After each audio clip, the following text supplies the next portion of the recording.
The cold weight of the Beaumont sapphire on Kaylee's neck felt less like a gift and more like a collar tonight. From across the grand ballroom at the Pierre Hotel, she watched her husband, Nathaniel Beaumont, laugh with a circle of investors. He was a portrait of power, but she knew the truth. She saw the subtle flick of his eyes towards the grand entrance, the slight tension in his jaw. He wasn't waiting for a business associate. He was waiting for her. And as the doors swung open to reveal a woman in a crimson dress that seemed to drink the light from the room, Kaylee placed a protective hand over the slight curve of her stomach. She knew this night wouldn't end in celebration. It would end in ashes. The only question was whose. The invitation had arrived 3 weeks ago, a thick cream card with embossed gold lettering, the annual Metropolitan Philanthropic Gala. For Kaylee Beaumont, née Davenport, such invitations were now a routine part of life. They were milestones in a calendar dictated by charity auctions, seasonal openings, and exclusive board meetings. Tonight's event, held in the opulent grand ballroom of the Pierre on Fifth Avenue, was the glittering apex of the fall social season. It was a place to be seen, a place where multi-billion-dollar deals were sketched on cocktail napkins and dynasties were cemented with a handshake. For the past 4 years, Kaylee had played her part flawlessly. She was Mrs. Nathaniel Beaumont, the elegant, intelligent wife of the CEO of Beaumont Holdings, a global real estate and private equity behemoth. She was the woman who had, in the eyes of society, pages tamed the city's most formidable bachelor. Tonight, however, the role felt like a costume that was 2 sizes too tight. At 4 months pregnant, a soft, almost imperceptible swell was visible beneath the flowing silk of her custom navy blue Carolina Herrera gown. It was a secret she and Nate were supposed to be cherishing, a joy they planned to announce to their families next month. But lately, joy felt as distant as the crystal stars of the chandeliers above. The trouble had started subtly, a change in the atmosphere of their sprawling Upper East Side penthouse. Nate, once attentive and effusive, had become distant, his phone a permanent appendage to his hand. He'd started taking late-night emergency calls and having weekend strategy sessions that left him smelling faintly of a perfume that wasn't hers, a sharp, aggressive scent of tuberose and spice. Kaylee wasn't naive. She had grown up in a world adjacent to this one. Her father was a respected, if not spectacularly wealthy surgeon. She knew the temptations that followed men like Nate, but she had believed they were different. Theirs was a love story that had felt genuine, built on shared laughter during trips to the Hamptons and quiet nights spent debating architecture, her passion, and market trends his. Now, as she stood by a marble column, a glass of sparkling water in her hand, she felt a profound sense of isolation. Nate had abandoned her minutes after they arrived, drawn into a magnetic circle that included titans of industry like Walter Jameson, the silver-haired patriarch of Jameson Investments, and Cassandra Lowell, the notoriously sharp-tongued CEO of Lowell Media Group. They were the kind of people who didn't just attend the gala. They were the gala. Kaylee watched her husband. He was captivating, his charisma, an almost tangible force. He gestured with his hands, his Patek Philippe watch catching the light, and his audience hung on every word. He was discussing the Ethelred merger, a hostile takeover of a European tech firm that would be the crowning achievement of his career. It was all he talked about, his voice filled with a feverish excitement that was absent when he spoke to her. She smoothed the silk over her stomach, a maternal instinct, already fierce and protective. This child, their child, was supposed to be the anchor that secured their future. Instead, It felt like she was drifting out to sea on a beautifully appointed but rudderless ship, and Nate was standing on the shore, waving goodbye. Her gaze drifted towards the grand entrance. A frisson of anxiety, cold and sharp, traced its way down her spine. She had a dreadful premonition, a certainty that festered in the pit of her stomach. She knew who Nate was waiting for. She had seen the name on his phone during a moment of weakness last week, a message that popped up with a name that had become a whisper in certain circles. Victoria Roche. Kayleigh had looked her up. Victoria's social media was a curated masterpiece of ambition. She called herself a brand strategist and lifestyle consultant, but her true profession was far older. She was a huntress in a jungle of wealth and power, and her profile was a gallery of trophies posing on the deck of a yacht in Monaco, courtside at a Lakers game next to a tech mogul, laughing at a table in St. Bart's with a hedge fund manager. Her last few posts were all from New York. A waiter offered Kayleigh a canapé, a delicate construction of quail egg and caviar. She politely declined the thought of food, making her stomach churn. She knew with the chilling certainty of a woman betrayed that Victoria Roche was coming here tonight. And she knew that her arrival wouldn't be a coincidence. It would be a declaration of war. The moment Victoria Roche arrived, the entire gravitational field of the ballroom seemed to shift. The double doors were opened by two uniformed attendants, and she paused on the threshold, a deliberate theatrical move designed for maximum impact. She was a vision in crimson. The dress was a bespoke Balenciaga, a column of scarlet silk so perfectly tailored it looked as though it had been poured onto her body. It was audacious, a stark slash of color in a sea of elegant blacks, navies, and jewel tones. It was a dress that didn't ask for attention. It seized it. A diamond Riviere necklace, a piece Kayleigh recognized from a recent Sotheby's auction catalogue, glittered at her throat, its cold fire a perfect match for the glint in her eyes. A wave of murmurs rippled through the room. People knew who she was. Or more accurately, they knew what she was. In this world, mistresses were often a quiet, discreetly managed affair. Victoria Roche was neither quiet nor discreet. She was a statement, a walking, talking symbol of conquest. From across the room, Kayleigh saw Nate freeze for a fraction of a second. His easy smile tightened, and a flicker of something panic excitement crossed his face before being expertly masked. He excused himself from his conversation with Walter Jameson, who watched him leave with a shrewd, unreadable expression. Kayleigh's heart began to hammer against her ribs.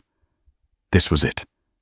The abstract anxiety of the past few months was coalescing into a single, terrifying point in space and time. She watched as Victoria glided into the room, not with the uncertainty of a guest who didn't belong, but with the supreme confidence of a queen surveying her court. She greeted a few people with air kisses, her voice a low, husky purr that carried even over the music. And then her eyes, sharp and dark, as obsidian, found Kayleigh. For a long moment, the two women simply looked at each other from across the opulent expanse. It was a silent exchange loaded with meaning. Kayleigh saw a flash of triumph in Victoria's gaze, a predatory gleam that made her feel like prey. In that moment, Kayleigh tightened her grip on her small clutch, her knuckles turning white. She would not be prey. She was a Beaumont. Yes, but she was a Davenport first, and the Davenports did not break. Nate intercepted Victoria near the champagne tower, his body language a frantic mix of feigned nonchalance and genuine alarm. He kept his back to Kayleigh, a cowardly act that was somehow more insulting than an open confrontation. Kaylee could read the conversation in the rigid set of his shoulders and Victoria's dismissive, confident gestures. He was trying to manage her to control the situation. But Victoria Roche was not a woman who could be managed. She thrived on chaos. After a few tense minutes, Nate steered her towards a less crowded alcove, but her eyes kept flicking back towards Kylie, a small, cruel smile playing on her perfectly painted red lips. The performance was for her benefit. Every casual touch of Nate's arm, every intimate lean-in, was a carefully aimed dart. Cassandra Lowell, who had been observing the entire exchange with the focused intensity of a hawk, appeared at Kaylee's side. Her presence was formidable, her aura of power a stark contrast to Kaylee's carefully maintained composure. "That dress is screaming louder than the string quartet," Cassandra murmured, her eyes fixed on Victoria. "Beaumont has always had more money than sense." It wasn't a question, but a statement of fact. "Cassandra."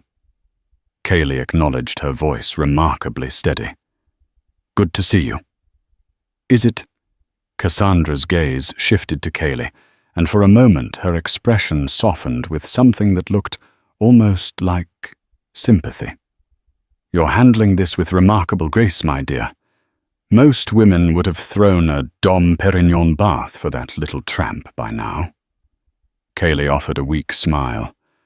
"My mother taught me that public displays are always a sign of losing." "Your mother is a wise woman," Cassandra said, taking a sip of her gin martini. "But sometimes a tactical explosion is necessary to clear the field. Remember that." She gave Kaylee's arm a light squeeze before moving on, leaving Kaylee alone with her thoughts and the tightening knot of dread in her stomach. The minutes stretched into an eternity. Nate was still with Victoria, and now they were laughing. The sound scraped against Kaylee's nerves. She felt hundreds of pairs of eyes on her. She was the subject of pitying glances and hushed whispers. The Beaumont sapphire around her neck felt like it was actively trying to choke her. She needed to leave to escape the suffocating weight of public humiliation. But as she took a step towards the exit, she saw Victoria detach herself from Nate. She started walking not towards the bar, not towards another group of guests, but directly towards Kaylee. Her walk was a slow, deliberate saunter, the crimson dress swaying with a predator's rhythm. The ambient noise of the gala seemed to fade into a dull roar. The air grew thick and heavy. The serpent was coming to strike. As Victoria Roche approached, a small, self-contained bubble of silence seemed to form around them. People nearby subtly shifted their positions, not to leave, but to get a better view. The scent of her tuberose perfume preceded her, an cloying, invasive scent that made Kaylee's stomach lurch.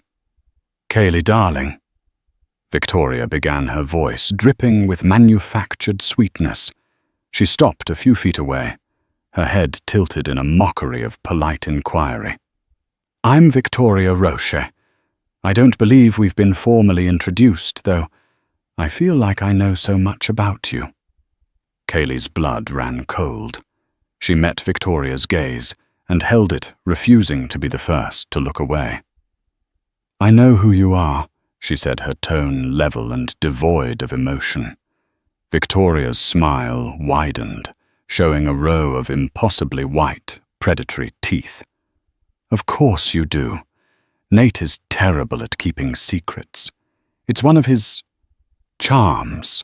She let her eyes drift down, her gaze lingering pointedly on Kaylee's abdomen. "And look at you, the dutiful wife already providing the heir. How traditional." The word traditional was delivered like an insult laced with condescension. Each word was a calculated pinprick designed to wound and humiliate.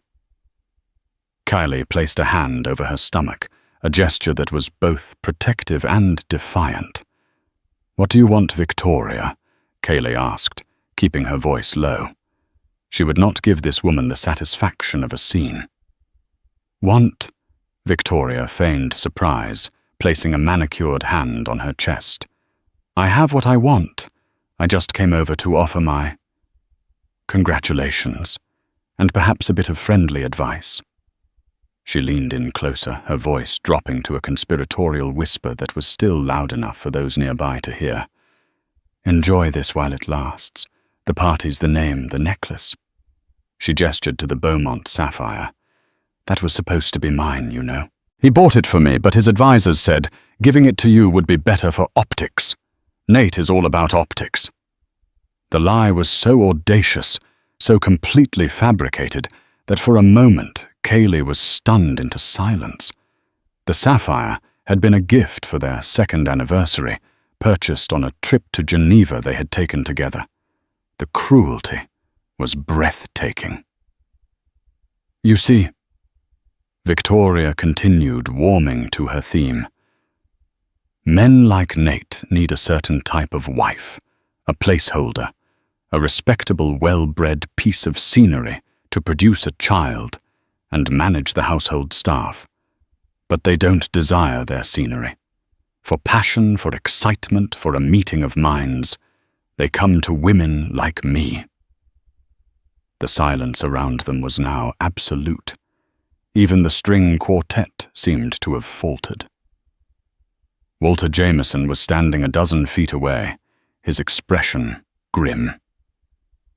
Cassandra Lowell was watching with an unnerving stillness. They were all witnesses. "This baby," Victoria said, her voice turning sharp and cruel, her eyes hardening into chips of ice. "It's a temporary anchor, not a permanent one. He might feel a sense of duty, a flicker of sentimentality, but once the novelty wears off, he'll be bored, and he'll come back to me. He always does." She then delivered the killing blow, her voice ringing with finality. "So you can cling to your title and your swelling belly, but don't fool yourself. You're just the incubator. I'm the destination." A collective, barely audible gasp came from the onlookers.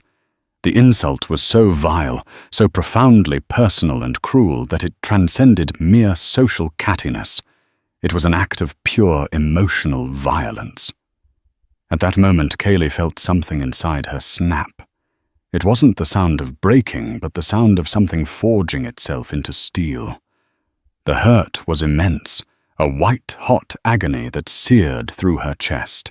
But beneath it, a different feeling was rising, a cold, clear, and absolute rage. Where was Nate? She scanned the room and saw him hovering near the bar, looking pale and indecisive, trapped by his own cowardice. He was watching, doing nothing. He was letting this happen. He was sanctioning her humiliation. Kaylee turned her attention back to Victoria. The tears that burned behind her eyes would not fall. She would not give this woman her tears. She lifted her chin, her posture radiating a dignity that felt impossibly hard to summon. "Thank you for your concern, Victoria," Carly said, her voice quiet but carrying the resonant frequency of tempered steel. "But you've misunderstood. A home is built on a foundation, not on a temporary thrill. And a legacy is something you can never touch." Victoria scoffed, but Kaylee saw a flicker of surprise in her eyes. She had expected hysterics, a retreat in tears. She had not expected this icy composure. Without another word, Kaylee turned. She didn't run. She walked her back straight, her head held high. She walked past the silent, staring faces, past Walter Jameson, whose eyes held a flicker of deep respect, and past her husband, who finally started to move towards her, his face a mask of belated concern. She held up a hand to stop him. "Don't," she said, the single word containing a universe of contempt and finality. She walked out of the ballroom, leaving behind the whispers, the scandal, and the shattered remnants of her marriage. The air of the hotel corridor, felt cool and clean against her hot cheeks. She was out of the gilded cage. But she wasn't fleeing. She was retreating to plan her counterattack. The incubator had just been activated. The ride back to the penthouse was a study in suffocating silence. Nate sat beside her in the back of their chauffeured Maybach, the scent of his fear and Victoria's perfume mingling into a nauseating combination. He kept starting to speak, clearing his throat, uttering fragments like, "Kayleigh, I can explain." And it wasn't what it looked like. Kayleigh didn't respond. She simply stared out the window at the blurred lights of New York City, her mind a maelstrom of cold, precise thoughts.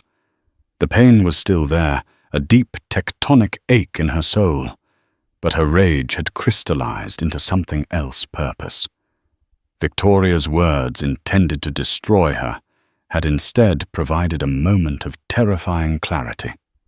"I'm the destination. You're just the incubator."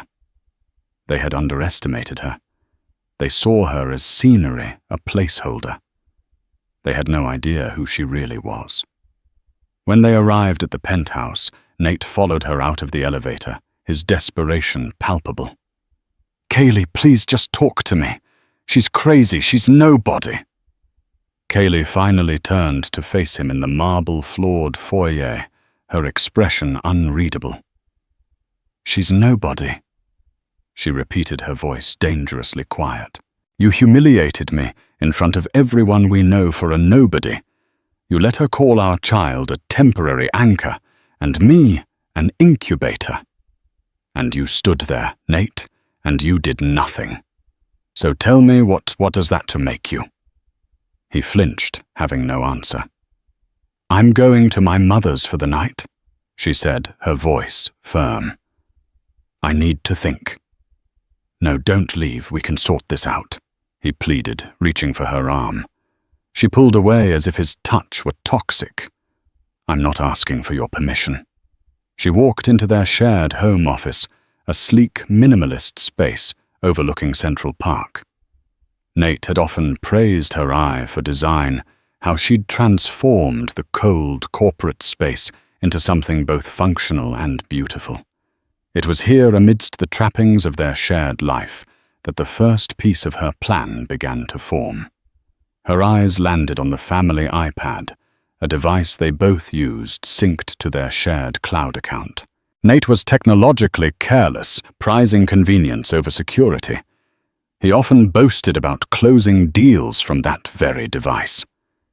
He was so consumed by the Ethelred merger. He spoke about it incessantly, the intricate details, the players involved, the astronomical sums of money. Victoria's words echoed in her mind. A meeting of minds. What if Victoria wasn't just a physical distraction? What if she was involved in his business? The thought was a spark in the darkness. It felt right.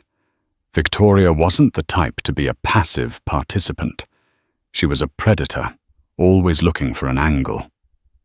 While Nate was in the other room, frantically calling someone likely, Victoria Kayleigh picked up the iPad. She went to the shared photo stream, expecting to find more evidence of his affair. But her intuition guided her elsewhere. She opened the synced files, the cloud drive, where Nate kept copies of his work documents for easy access. It was a long shot, a desperate hope. She navigated through folders labeled mergers, projections, and investor decks. Then she saw it a folder mislabeled vacation plans, Italy. It was an old habit of his hiding sensitive documents under innocuous names. Her heart quickened. Inside wasn't an itinerary for the Amalfi Coast. It was a trove of documents related to the Ethelred merger. But there was one subfolder that made her blood freeze. It was labeled VR Comms. She opened it. It was a series of encrypted messages and documents exchanged between Nate and Victoria Roach. It was worse than she could have ever imagined. Nate wasn't just having an affair. He was actively colluding with Victoria. The documents laid it all out. Victoria, through a shell corporation registered in the Cayman Islands, had been buying up Ethelred stock for months using insider information fed to her directly by Nate. His plan was to drive the price down with a manufactured bad news leak, have her buy up a controlling interest at a bargain price, and then announce the Beaumont Holdings takeover, sending the stock soaring. They stood to make hundreds of millions in illicit profits on top of the merger itself. It was conspiracy. It was insider trading. It was a federal crime of the highest order. Kaylee's hands trembled as she airdropped the entire folder to her own secure device. It was all there. Timestamps, account numbers, offshore corporation details. He had handed her the gun, the bullets, and a signed confession. His arrogance, his belief that she was just scenery, would be his undoing. She looked up as Nate walked back into the office, his face etched with anxiety. "Kaylee, I've told her to stay away from us. It's over. I promise. It's you and the baby. That's all that matters." Kaylee looked at him, at this man she had once loved, and felt nothing but a profound, icy pity. He wasn't a titan of industry. He was a fool, a common criminal wrapped in a bespoke suit. "I need to get some air," she said, her voice betraying none of the seismic shock she was feeling. She picked up her clutch, the iPad's incriminating contents now safely on her phone within it. "I'll come with you," he offered, desperate. "No," she said, her tone leaving no room for argument. "I need to be alone." She walked out of the office, out of the penthouse, and out of his life. As the elevator descended, she didn't feel like a victim escaping. She felt like a general leaving a successfully infiltrated enemy command center, holding the launch codes to their complete and utter destruction. The game had changed. This was no longer about a broken heart. It was about justice. Instead of going to her mother's, Kaylee directed the driver to a location Nate would never think of, the 24-hour lounge of the Soho Grand Hotel. It was anonymous, chic, and filled with people too self-absorbed to notice a distraught woman in a couture gown. She needed a neutral space to think, a place untainted by memories of her life with Nate. She found a secluded booth, ordered a pot of chamomile tea, and took out her phone. For a moment, the sheer scale of what she had discovered was paralyzing. This wasn't just marital infidelity. It was a criminal conspiracy that could send both Nate and Victoria to prison for years. It would annihilate Beaumont Holdings, a company that had been in his family for 3 generations. It would create a scandal of epic proportions. Part of her, a small, frightened part, wanted to use the information as leverage, to force him into a quiet, generous divorce, to disappear with her child and a comfortable settlement. That would be the safe path, the easy way out. But then she remembered Victoria's sneering face. "You're just the incubator." She remembered the public humiliation, the pitying looks, the utter contempt. She remembered Nate's cowardice, his weak-willed refusal to defend her or their unborn child. A quiet divorce wouldn't be justice. It would be a transaction. It would allow them to walk away bruised, but not broken free, to continue their lives of casual cruelty and corruption. It would teach them nothing. Cassandra Lowell's words came back to her. Sometimes a tactical explosion is necessary to clear the field.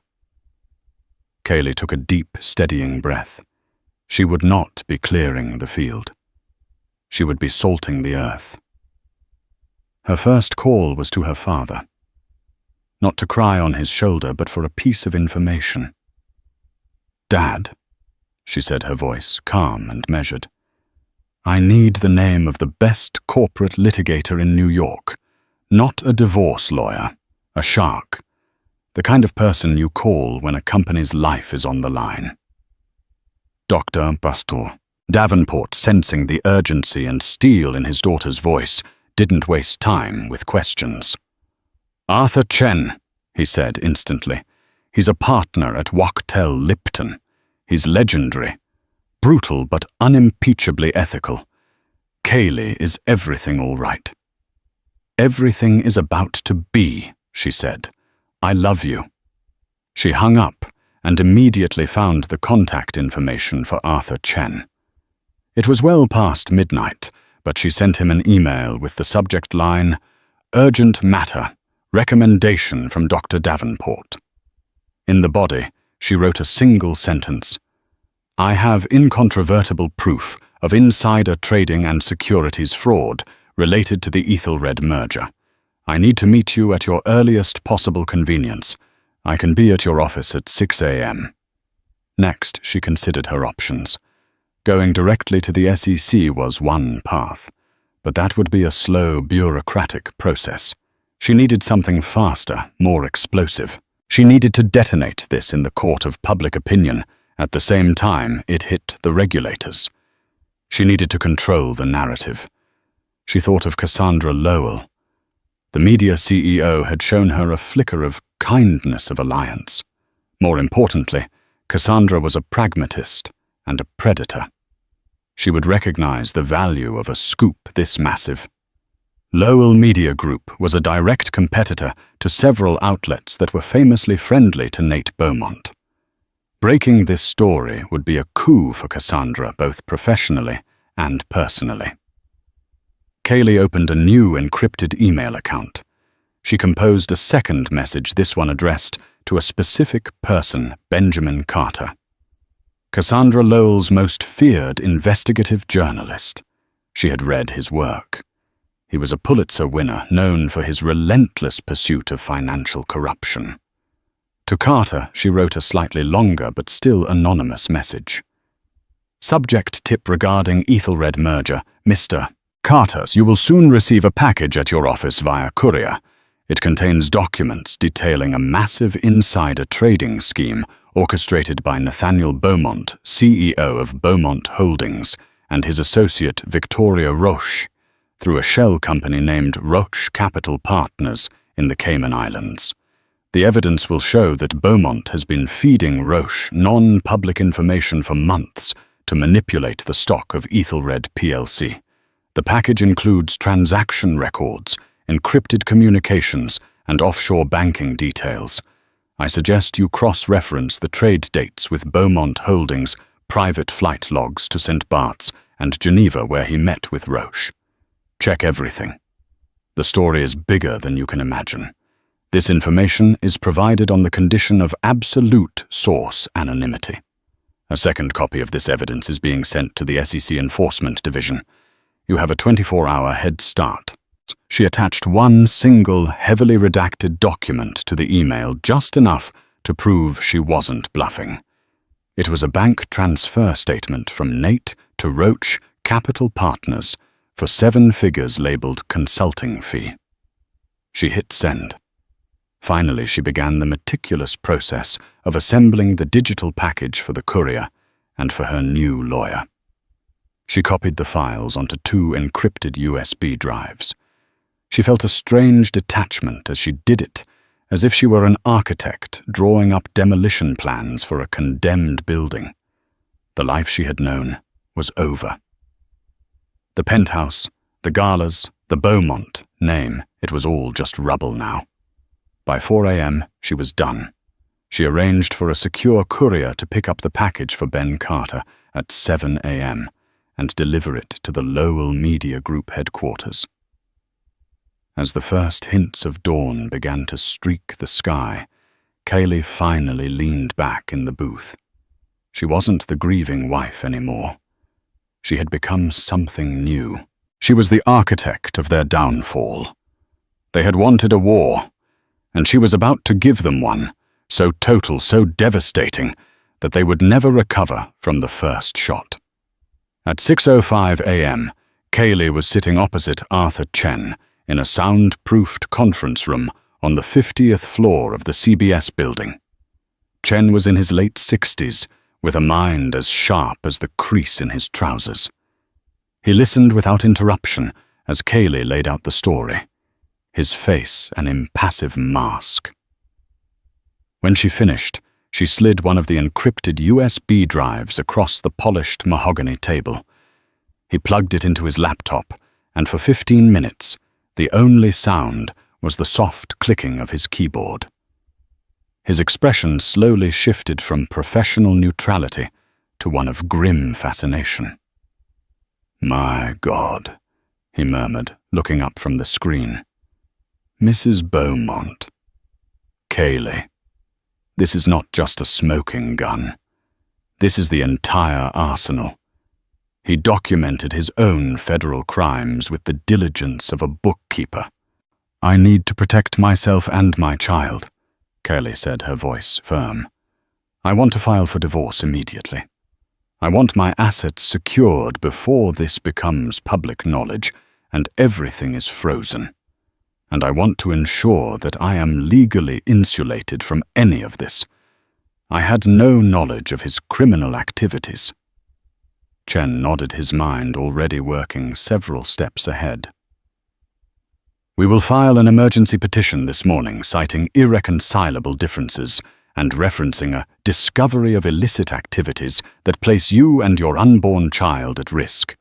We will petition the judge to immediately separate your known personal assets from the marital estate, particularly anything you brought into the marriage, your inheritance from your grandparents, your design firm's preliminary accounts. We shield it all. Given the evidence you've brought me, no judge will refuse." He paused, looking at her with a newfound respect. "You've been very, very smart about this. The anonymous tip to the press and the SEC. By the time Beaumont even knows what's happening, he'll be fighting a war on 3 fronts: legal, financial, and public opinion. He won't stand a chance." While Arthur Chen set the legal machinery in motion, the second USB drive was already making its way across Manhattan. At 7:30 a.m., Benjamin Carter received the package at his desk. A known cynic who received dozens of crackpot tips a week, he almost dismissed it. But the sender's email had been professional, and the mention of the SEC piqued his interest. He plugged in the drive. For the next hour, his newsroom colleagues watched as Carter, a man famous for his stoicism, let out a series of low whistles. He began making calls, his voice low and urgent. He called his contacts at the FAA to check flight logs. He called a source in the Cayman Islands. He called a forensic accountant. Every piece of Kaylee's information checked out. It was a perfectly wrapped bombshell story. The first tremor hit at 2:15 p.m. Eastern Time. An alert from the Lowell Newswire flashed across every terminal on Wall Street. Beaumont Holdings CEO Nathaniel Beaumont, Associate Victoria Roach, under investigation for insider trading in Ethelred merger. Sources cite massive securities, fraud scheme. SEC said to be reviewing evidence. The market reacted with brutal, instantaneous violence. Trading of Beaumont Holdings, NYSE, BEH, and Ethelred PLC Nasdaq, AETL, was immediately halted. When it resumed 15 minutes later, it was a bloodbath. BEH stock plummeted 60% in a matter of minutes, wiping out billions of dollars in market value. AETL, now seen as a target of criminal manipulation, also nosedived. In his office on the 70th floor of Beaumont Tower, Nate was in a state of apoplectic panic. His phone was ringing off the hook, his board members, his investors, his PR team. He saw the headline and felt the world drop out from beneath him. How? How could anyone have known his first call was to Victoria? She answered, her voice hysterical. "Nate, what is this? My accounts have been frozen. The bank just called me. My name is everywhere. Where did they get this information?" he yelled into the phone. "Nobody knew. It was just you and me." And then, a sudden sickening realization dawned on him. The file on the shared drive. The one mislabeled vacation plans. He had been in it just 2 days ago. He had been careless. He thought back to last night, to Kaylee's chilling calm, her quiet departure. I need to be alone. Kaylee. He whispered the name, tasting like poison. It was Kaylee. The full story from Ben Carter dropped on the Lowell Media homepage at 3 p.m.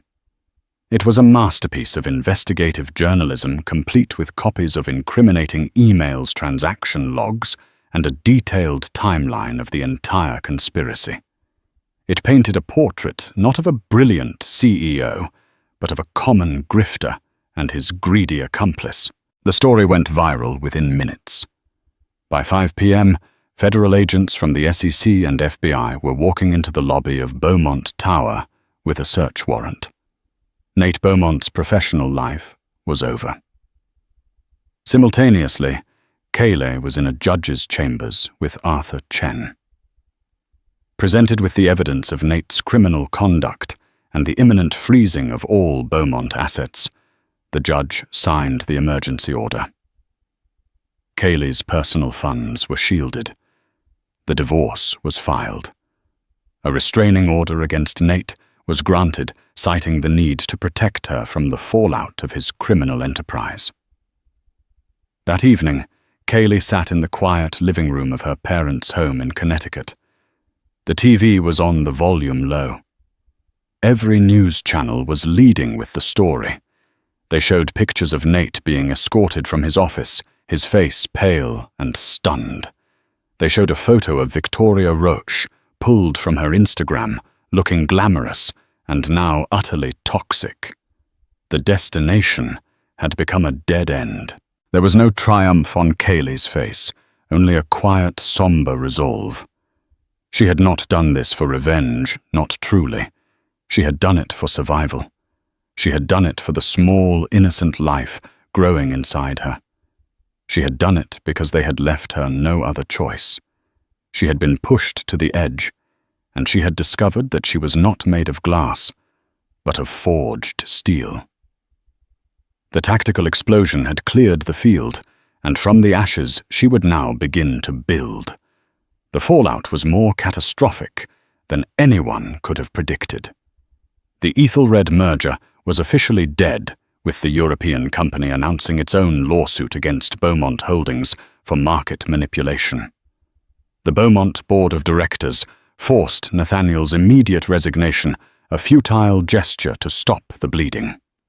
The company, a legacy built over 80 years, was facing bankruptcy and federal seizure.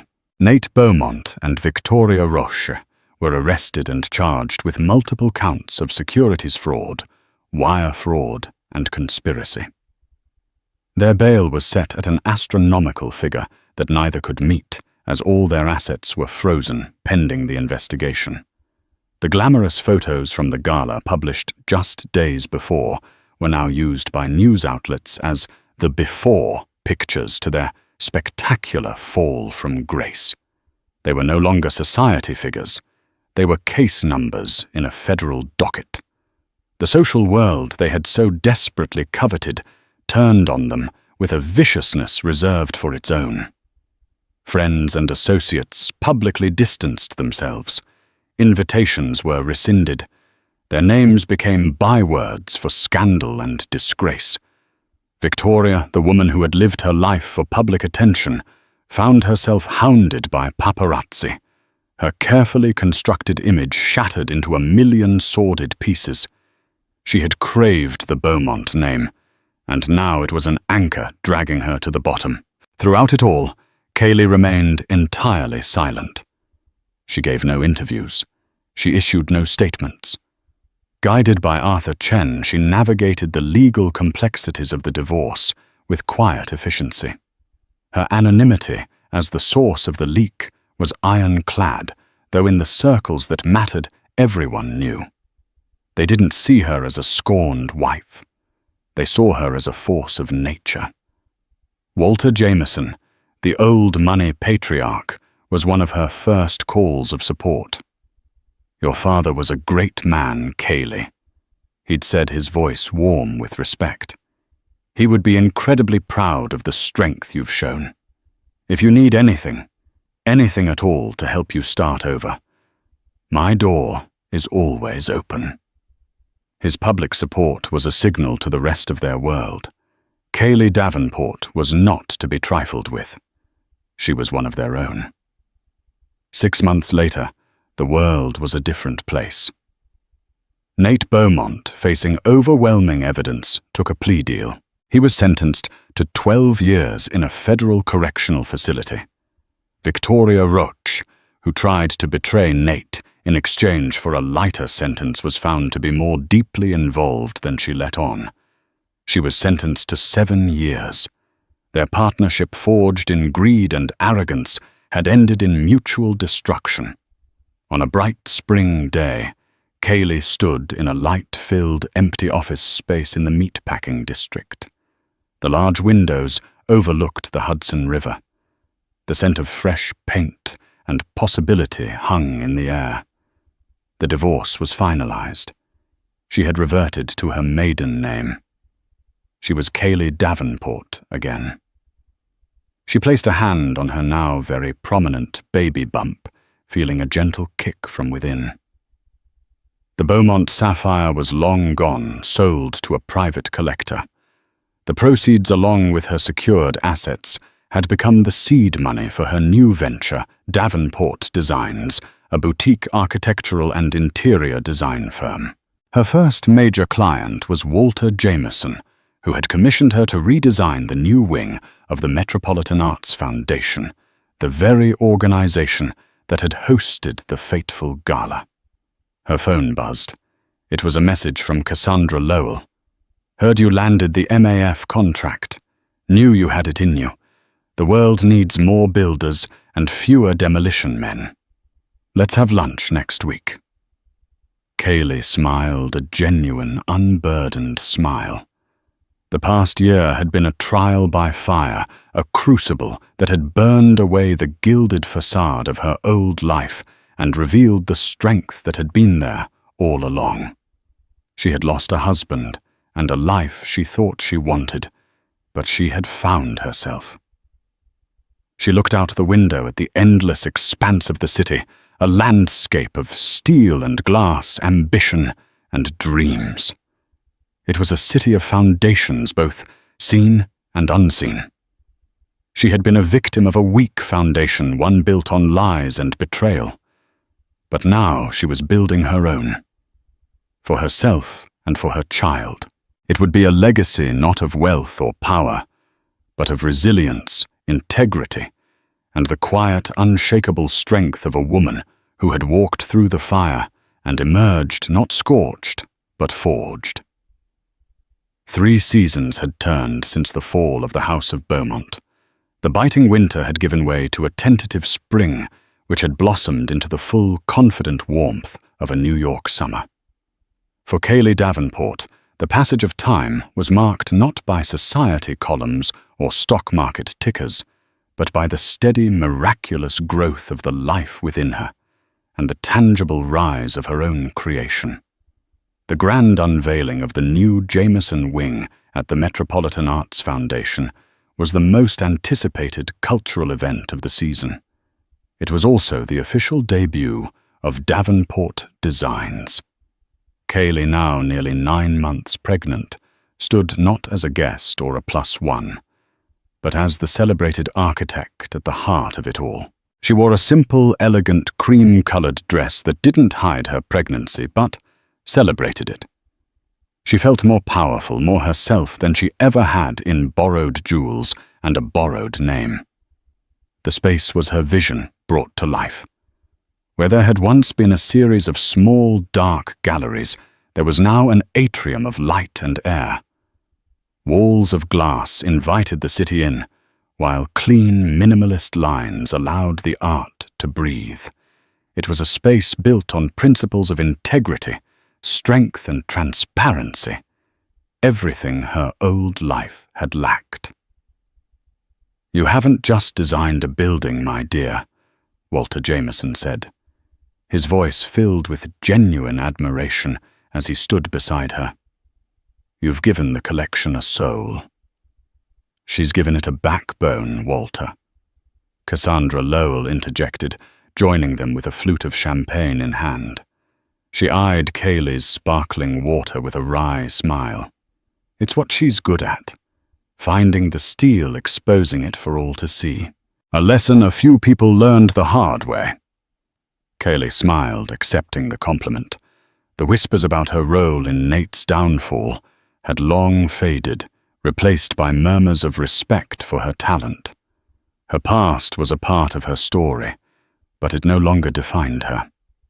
Later that evening, she found a quiet moment on a balcony overlooking the floodlit park.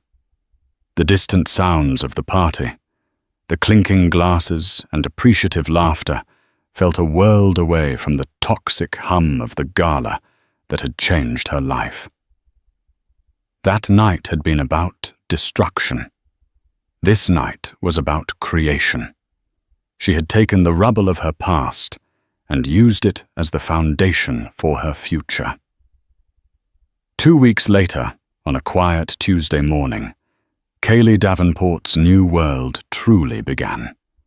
After 12 hours of labor, she gave birth to a healthy baby boy. She named him Leo. Leo Davenport. He was a lion, a symbol of the strength she never knew she had. Holding him in her arms in the quiet stillness of the hospital room, she looked down at his tiny, perfect face and felt a love so profound it reordered her universe. This was her legacy. Not a portfolio of stocks or a portfolio of real estate, but this warm, breathing, beautiful child. He was her foundation, her anchor, her masterpiece. A few days later, back in her new home, a sun-drenched brownstone in the West Village that she was slowly renovating herself. Kaylee sat in a rocking chair in the nursery. Sunlight streamed through the window, illuminating the dust motes dancing in the air. Leo was asleep in her arms, his small chest rising and falling in a steady rhythm. The city hummed outside, but in this room there was only peace. There were no more thoughts of Nate or Victoria, no lingering bitterness. They were ghosts from another life, faded figures in a story that was over. Her story was just beginning. It would be a story of late nights with blueprints and early mornings with her son. It would be a story built of her own 2 hands, filled with authentic joy and earned success. She had been through the fire and had not just survived, but had learned to build with the ashes. Looking at the sleeping child in her arms, Kaylee knew with absolute certainty that she was finally home. 5 years is a lifetime. For Kaylee Davenport, it was the span of time it took to transform from a survivor into a luminary. Davenport Designs was no longer a fledgling startup, but a powerhouse in the architectural world, synonymous with sustainable innovation and soulful, light-filled spaces. Her name was now mentioned in the same breath as the industry's titans, not because of who she had married, but because of the city-shaping projects she had built. Leo was a whirlwind of crayon drawings and boundless curiosity. He was the sun around which her universe gracefully orbited. Her life was full, not with the frantic, hollow schedule of a society wife, but with the deeply satisfying rhythm of meaningful work and devoted motherhood. One autumn evening, Kaylee found herself at an event that felt like a distant echo of her past, a formal awards dinner held at the New York Public Library. She was there to accept the prestigious Visionary in Urban Design award. As she moved through the crowd, she felt a sense of calm authority. These were her peers. She belonged here. During the reception, her attention was drawn to a small group nearby. Gregory Dalton, a notoriously arrogant and powerful senior partner at a rival firm, was holding court. Standing beside him was a young, brilliant architect named Sophie Chen, whose innovative work on a new museum project, a joint venture with Dalton's firm, had been the talk of the industry. The core concept, the interplay of light and shadow, was something I conceptualized years ago, Dalton was saying, his voice booming with self-importance. Sophie was, of course, an invaluable asset in executing the technical details. Kaylee watched as the light in Sophie's eyes dimmed. She saw the young woman's shoulders slump, her contributions being publicly erased by the man who was supposed to be her mentor.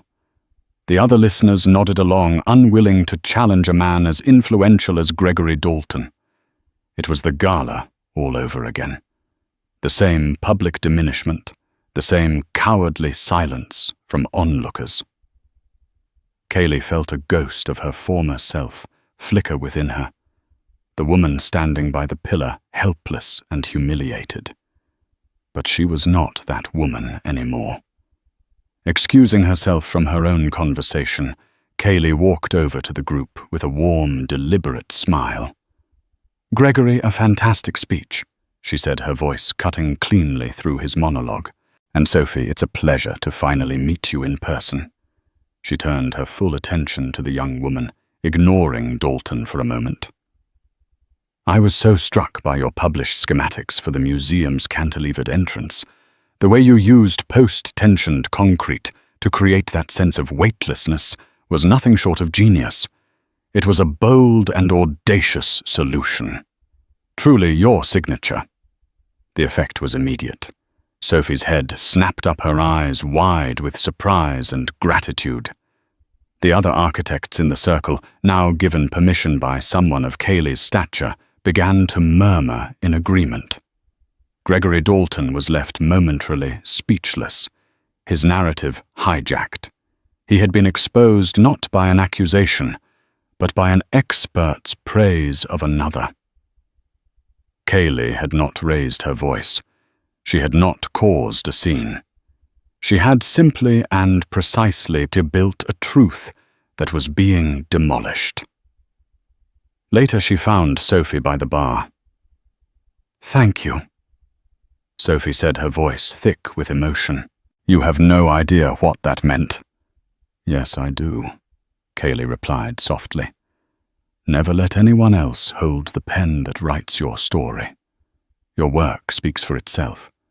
Just make sure you're the one holding the microphone." She gave Sophie's arm a reassuring squeeze and handed her a business card. "If you ever want to talk about buildings, careers, anything at all, give me a call." That night, as she unlocked the door to her quiet brownstone, she was met with the familiar comfort of home. Leo had waited up for her, and he sleepily asked her if she had won her prize.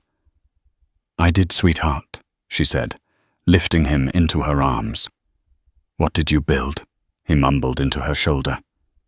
Carly paused, thinking of the magnificent glass and steel structures she was famous for, and then of the small, vital act of fortification she had performed tonight.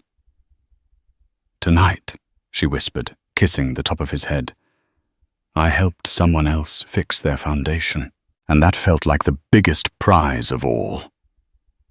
In the quiet of her son's bedroom, surrounded by blueprints for a life she had designed and built herself, Kaylee Davenport finally understood the true nature of karma. It wasn't just about punishment or reward. It was about balance.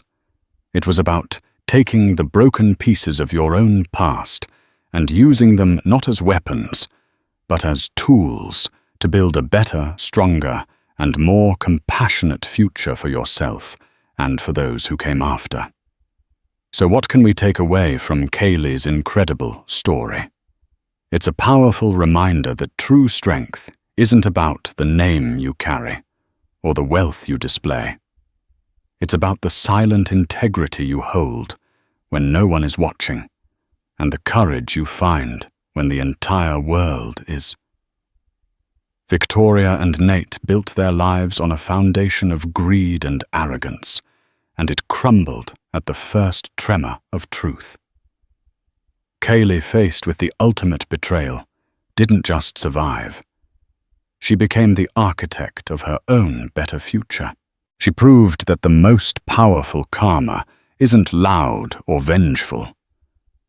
It's the quiet, satisfying click of a world realigning itself with justice. What did you think of the way Kaylee handled the situation? Was it brilliant strategy or cold-hearted revenge? Let us know your thoughts in the comments below. If you were moved by this story of strength and resilience, please hit that like button, share it with someone who needs to hear it, and don't forget to subscribe for more real-life drama, where karma always has the final word.